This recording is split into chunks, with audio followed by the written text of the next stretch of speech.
Ain't no how Steppin with Marcus J. Big Rube over there singing. Ain't no how. This is how we do it. I don't even know what to do with this guy. He's just over there, just he's in his moment. He's been humming the whole time. He's on the west side. What's up? So, what I want to do is kind of talk a little bit, really quick, because we're running out of time for the show. But there has been some updates on the Trayvon Martin case.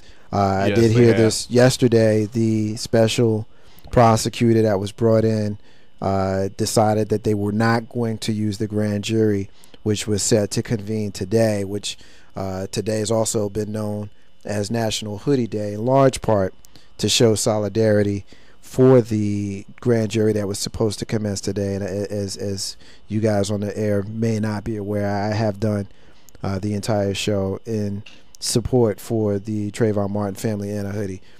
Some may think that that's silly. That's fine if that's what they want, but solidarity to me is never silly.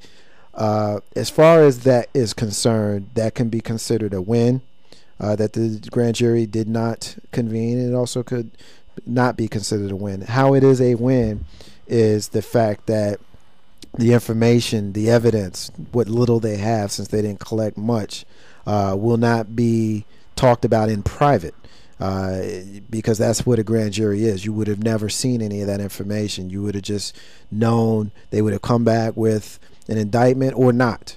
Now there's still the likelihood, or the possibility, I should say likelihood, the possibility that Mr. Zimmerman is arrested, but there has to be a charge. I never thought that this was first-degree murder. I don't think that he walked out of his house that day with a gun deciding that he was going to kill Trayvon Martin. I don't know if it's second-degree murder, but from all accounts, or most accounts, there was some sort of a fight, and someone died in the commission of a fight, which definitely sounds like manslaughter to me. So if there is a charge, I wouldn't be surprised if that was the charge, Carlton. Yeah, you're right. Right now, though, the big news is that George Zimmerman has lost his legal team. His legal team hasn't heard from him in several days, and at this point, they are beginning to distance themselves from George Zimmerman.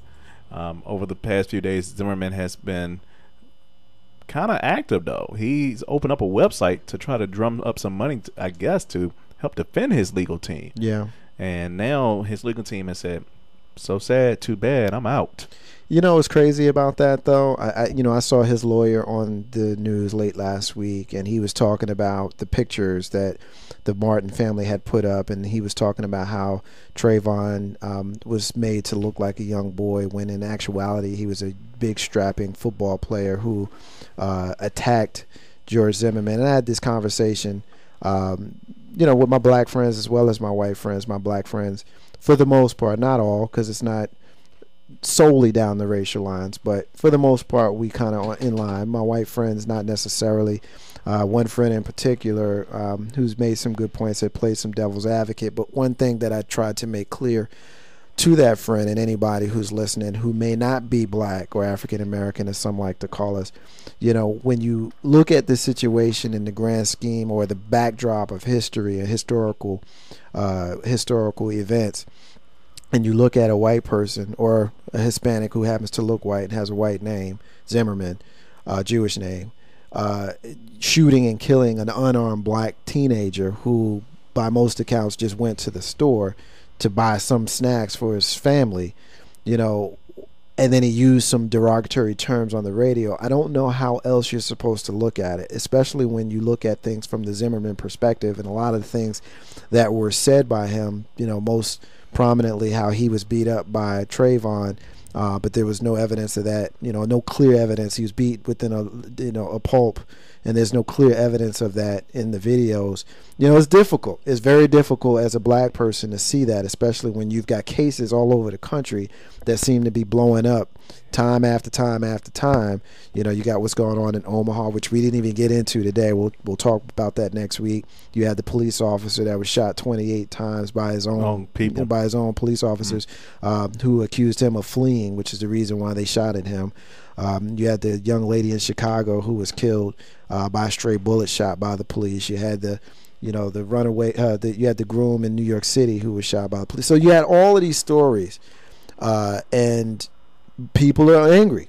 People are upset, And I try not to make everything a race issue, but when it is one, I'm not afraid to talk about it, because I don't think that you can get past these types of things unless you put your cards on the table and you call a spade a spade.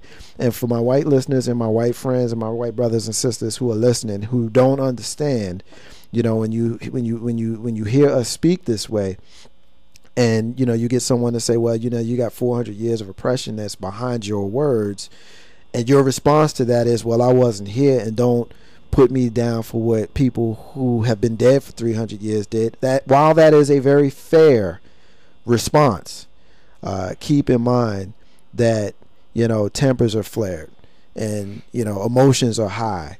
And I'm sure there are many cases of black people doing terrible, terrible, terrible things to white people.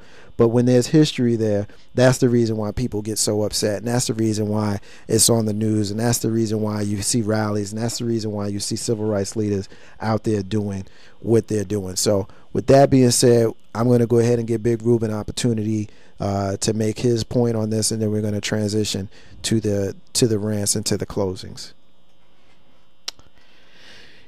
It was bound to happen. This guy's done. At this point in time, he's playing. He's just he's playing defense, and unfortunately, his defense is about to get outflanked. So I expect a rest within the next couple days.